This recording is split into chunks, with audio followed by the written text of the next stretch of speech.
एका अशा देशात जिथे क्रिकेट हा धर्म मानला जातो, तिथे एका खेळाडूने फुटबॉलचं स्वप्न पाहिलं आणि ते जगलं सुद्धा. ही गोष्ट आहे सुनील छेत्रीची. एका अशा माणसाची ज्याने अक्षरशः एका संपूर्ण राष्ट्राच्या आशा आपल्या खांद्यावर वाहून नेल्या. चला, आजच्या या विश्लेषणात या महान खेळाडूची गोष्ट जाणून घेऊया. अच्छा, चला एका प्रश्नापासून सुरुवात करूया. कधी विचार केलाय का की फुटबॉलच्या इतिहासात जगातल्या महान खेळाडूंच्या यादीत चौथा सर्वात जास्त आंतरराष्ट्रीय गोल करणारा खेळाडू कोण असेल? याचं उत्तर ऐकून अनेकांना नक्कीच आश्चर्य वाटेल. ही यादी बघा. रोनाल्डो आणि मेस्सी सारख्या दिग्गजांच्या बरोबरीने चौथ्या क्रमांकावर नाव आहे एका भारतीयाचं, सुनील छेत्री. हो, आपला कॅप्टन, फॅन्टॅस्टिक सुनील छेत्री. या जागतिक दिग्गजांच्या पंक्तीत तो अभिमानाने उभा आहे. 94, तब्बल 94 आंतरराष्ट्रीय गोल. हा आकडा साधा नाहीये. हा आकडाच सुनील छेत्रीची भारतीय फुटबॉलसाठी असलेली किंमत सांगतो.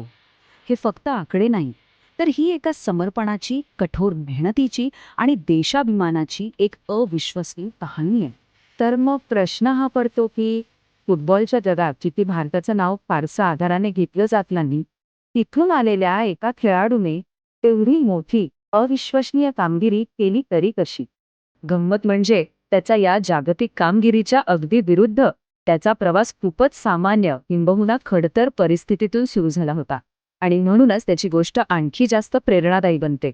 तर ही गोष्ट आहे त्या मुलाची, ज्याच्या डोळ्यात स्वप्न तर खूप मोठी होती, पण ती पूर्ण करण्यासाठी साधनं मात्र अगदीच तुटपुंजी होती. सुनीलचा जन्म झाला 3 ऑगस्ट 1984 रोजी सिकंदराबादमध्ये. वडील सैन्यात अधिकारी होते आणि आई स्वतः नेपाळच्या राष्ट्रीय संघाची माजी फुटबॉलपटू. म्हणजे घरात फुटबॉलचं वातावरण तर होतं, पण वडिलांचा पगार होता फक्त 8,000 रुपये. त्या पगारात घरखर्च भागवणे खूप अवघड होतं. त्याच्याकडे फुटबॉल खेळण्याचं वेड इतकं होतं की एकदा त्याचे बूट फाटले. तेव्हा नवीन घ्यायला पैसे नव्हते. मग त्याने काय केलं असेल? त्याने ते बूट स्वतःच्या हाताने शिवले आणि आपलं खेळणं सुरू ठेवलं. आज आपण एका अशा खेळाडूच्या प्रवासावर नजर टाकणार आहोत, ज्याला खरं तर क्रिकेटर व्हायचं होतं, पण नशिबाने त्याला भारतीय फुटबॉलचा सुपरस्टार बनवलं. विचार करा, ज्याच्या वडिलांचा पगार फक्त 8,000 रुपये महिना होता. 8,000 रुपये? हो, आणि एका सामन्यादरम्यान त्याचे बूट फाटले तेव्हा त्याने ते स्वतःच्या हाताने शिवून उरलेले सामने खेळले. आणि हाच खेळाडू पुढे जाऊन आंतरराष्ट्रीय फुटबॉलमध्ये सर्वाधिक गोल करणाऱ्यांच्या यादीत 3ऱ्या क्रमांकावर पोहोचतो. आजच्या तारखेला त्याच्या नावावर 94 आंतरराष्ट्रीय गोल आहेत. म्हणजे फक्त रोनाल्डो आणि मेसी त्याच्या पुढे आहेत. अगदी, फक्त हे 2 दिग्गज. आपण बोलतोय भारतीय फुटबॉलचा लिव्हिंग लेजंड सुनील छेत्रीबद्दल. चला तर मग हे सविस्तरपणे पाहूया. सुनील छेत्रीचा जन्म 3 ऑगस्ट 1984 रोजी सिकंदराबादमध्ये झाला. त्याचे वडील लष्करात होते आणि आई स्वतः नेपाळची राष्ट्रीय फुटबॉलपटू होती. म्हणजे घरातच फुटबॉलचं वातावरण होतं. हो, पण आर्थिक परिस्थिती म्हणजे तितकीशी चांगली नव्हती आणि हा संघर्ष सुरुवातीपासूनच होता. अच्छा. वयाच्या 16व्या वर्षी त्याने नवी दिल्लीतल्या सिटी क्लबसाठी खेळायला सुरुवात केली. तेव्हा त्याला मानधन म्हणून फक्त 2,000 रुपये मिळाले होते. फक्त 2,000? हो, पण त्याचा आनंद, तो म्हणतो की त्याचा आनंद गगनात मावेनासा झाला होता. त्याला वाटलं की जगातला सगळ्यात श्रीमंत माणूस मीच आहे. आणि त्याच क्लबकडून खेळताना 2002च्या ड्युरंट कपमध्ये त्याने एका सामन्यात गोल केला. हो, जरी त्याची टीम स्पर्धेतून बाहेर पडली तरी त्याच्या खेळाने म्हणजे अनेकांना प्रभावित केलं होतं. त्याला त्या स्पर्धेतल्या 5 प्रॉमिसिंग प्लेयर्सपैकी एक म्हणून निवडलं गेलं होतं, बरोबर ना? अगदी. आणि इथेच त्याच्या व्यावसायिक कारकिर्दीला एक मोठं वळण मिळालं. मोहन बागान? बरोबर. ड्युरंट कपमधला त्याचा खेळ पाहून मोहन बागानसारख्या मोठ्या क्लबने त्याला चाचणीसाठी बोलवलं आणि एका आठवड्याच्या चाचणीनंतर त्याला करारबद्ध करण्यात आलं. म्हणजे स्वप्नपूर्तीच झाली त्याची. हो, पण मोठ्या क्लबमध्ये खेळणं सोपं नसतं. तिथे सुरुवातीला यश सहज मिळालं नाही. पहिल्या सत्रात त्याने 4 गोल केले, पण संघ 7व्या स्थानावर राहिला. आणि दुसऱ्या सत्रात? दुसऱ्या सत्रात फक्त 2 गोल झाले आणि संघ 9व्या स्थानावर फेकला गेला. पण त्याने हार मानली नाही. मला आठवतंय 2004-05च्या सत्रात त्याने बदली खेळाडू म्हणून येऊन एक हॅट्रिक केली होती. तरीही मोहन बागानसोबत 3 वर्ष घालवल्यानंतर त्याने एक धाडसी निर्णय घेतला. हो, त्याने तो मोठा क्लब सोडला आणि 2005 मध्ये पंजाबच्या JCT क्लबमध्ये सामील झाला. पण का? म्हणजे एवढा मोठा क्लब सोडून?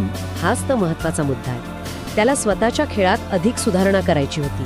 त्याला कळलं होतं की मोठ्या क्लबच्या बेंचवर बसण्यापेक्षा मैदानात खेळायला मिळणं जास्त महत्वाचं आहे. अच्छा, म्हणजे त्याला जास्त गेम टाईम हवा होता. अगदी. आणि हा निर्णय त्याच्यासाठी खूप खूप महत्वाचा ठरला. JCT मध्ये असतानाच त्याला संतोष ट्रॉफीमध्ये दिल्लीसाठी खेळण्याची संधी मिळाली. आणि तिथे त्याने धुमाकूळ घातला. ओडिशा आणि रेल्वे विरुद्ध 2 हॅट्रिक केल्या. बरोबर. आणि याच कामगिरीमुळे त्याचे राष्ट्रीय संघाचे दरवाजे उघडले. आणि मग पदार्पणही अगदी अविस्मरणीय झालं. हो, वयाच्या अवघ्या 20व्या वर्षी. कट्टर प्रतिस्पर्धी पाकिस्तान विरुद्ध. त्यांच्याच भूमीवर. आणि विशेष म्हणजे तो दुखापतग्रस्त दिग्गज खेळाडू बायचुंग भुतियाच्या जागी खेळत होता. केवढं प्रेशर असेल. प्रचंड. पण काय योगायोग बघा, त्याने आपल्या पहिल्याच आंतरराष्ट्रीय सामन्यात गोल केला. अविश्वसनीय. तिथूनच खऱ्या अर्थाने भारतीय फुटबॉलच्या एका नव्या युगाची सुरुवात झाली. छेत्री युग सुरू झालं. त्यानंतर त्याने मागे वळून पाहिलंच नाही. नाही. 2006-07च्या सत्रात त्याने JCT साठी 12 गोल केले. 2007 साली त्याला AIFF player of the year पुरस्कार मिळाला. आणि त्याच वर्षी नेहरू कप. हो, नेहरू कपमध्ये त्याने 4 गोल करून भारताला 1997 नंतर पहिल्यांदाच विजेतेपद मिळवून दिलं. तो एका रात्रीत भारतीय फुटबॉलचा पोस्टर बॉय बनला. त्याची कीर्ती मग परदेशातही पोहोचली. 2008 मध्ये इंग्लंडच्या लीड्स युनायटेड सारख्या क्लबने त्याच्यात रस दाखवला होता ना. हो, पण तो करार होऊ शकला नाही. मग 2010 मध्ये त्यांनी अमेरिकेच्या मेजर लीग सॉकरमधल्या कॅन्सस सिटी विझार्ड्स या क्लबसोबत करार केला. MLS मध्ये खेळणारा तो पहिला भारतीय खेळाडू ठरला. ही खूप मोठी गोष्ट होती. नक्कीच. पण तिथे एक वादही निर्माण झाला होता. त्याला मँचेस्टर युनायटेड विरुद्धच्या मैत्रीपूर्ण सामन्यात खेळण्याची संधी मिळाली. तेव्हा त्याने एकही लीग सामना न खेळल्याने त्याच्या निवडीवर बरीच टीका झाली होती. अच्छा, पण त्याने त्या सामन्यात खेळून स्वतःला सिद्ध केलं. हो, पण इथेच त्याच्या देशभक्तीची खरी कसोटी लागली. म्हणजे तो तिथे राहून खूप पैसे कमवू शकला असता, पण 2011च्या AFC आशिया चषक स्पर्धेत भारतीय राष्ट्रीय संघासाठी खेळण्याकरता त्याने MLS मधील संधी सोडून दिली. तो भारतात परत आला. देशासाठी खेळणं हेच त्याचं प्राधान्य होतं. अगदी. आणि त्याचा हा निर्णय किती योग्य होता हे लगेचच दिसून आलं. त्यानंतर झालेल्या 2011च्या सॅफ चॅम्पियनशिपमध्ये त्याने 7 गोल करून विक्रम रचला आणि भारताला विजेतेपद मिळवून दिलं. अप्रतिम. आणि मग 2012 मध्ये त्याच्याकडे राष्ट्रीय संघाची कॅप्टन्सी आली. हो, पण तो फक्त मैदानावरचा कॅप्टन नव्हता. भारतीय फुटबॉल सामन्यांना प्रेक्षकांनी यावं यासाठी तो सोशल मीडियावरचा व्हिडिओ. हो, तो व्हिडिओ कोण विसरू शकेल. त्याने एक भावनिक आवाहन केलं होतं. तो व्हिडिओ खूप व्हायरल झाला होता. त्याने अक्षरशः विनंती केली होती की आमच्यावर टीका करा पण आमचा खेळ बघायला या. आणि त्याचा परिणाम दिसला. त्याच्या नेतृत्वाखाली भारतीय संघाने आतापर्यंतची सर्वोत्तम क्रमवारी गाठली आणि अनेक मोठ्या स्पर्धांसाठी पात्रता मिळवली. त्याच्या याच योगदानामुळे त्याला 2011 मध्ये अर्जुन पुरस्कार मिळाला. 2019 मध्ये पद्मश्री आणि 2021 मध्ये मेजर ध्यानचंद खेलरत्न पुरस्काराने सन्मानित करण्यात आलं. आणि खेलरत्न मिळवणारा तो पहिला भारतीय फुटबॉलपटू ठरला.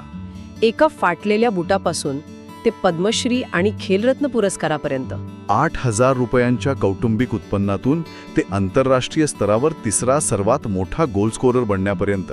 सुनील छेत्रीचा प्रवास खरोखरच अविश्वसनीय आहे. आणि आता 6 जून रोजी कुवेत विरुद्ध आपला शेवटचा आंतरराष्ट्रीय सामना खेळून तो निवृत्त होत आहे. छेत्रीच्या निवृत्तीने भारतीय फुटबॉलमधल्या एका युगाचा अंत होत आहे.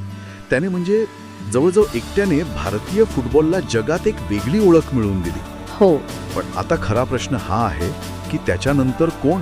त्याच्या निवृत्तीमुळे निर्माण झालेली ही पोकळी ती भरून काढण्यासाठी आणि त्याने सुरू केलेला हा प्रवास पुढे नेण्यासाठी आपली फुटबॉल व्यवस्था तयार आहे का? हाच खरा प्रश्न आहे. त्याने त्याची जबाबदारी पार पाडली, आता पुढचं काय? पण एक विचार मनात येतो की ही आहे की त्याने एक अशा देशाला फुटबॉलचं स्वप्न दाखवलं जिथे हा खेळ कधीच पहिल्या पसंतीचा नव्हता. अगदी बरोबर. त्याची खरी ओळख 94 गोल नाही, तर त्याने करोडो भारतीयांच्या मनात पेटवलेली फुटबॉलची ती एक ज्योत आहे. आता ती ज्योत तेवत ठेवण्याची जबाबदारी आपल्या सगळ्यांची आहे. बरोबर. याच विचाराने थांबूया.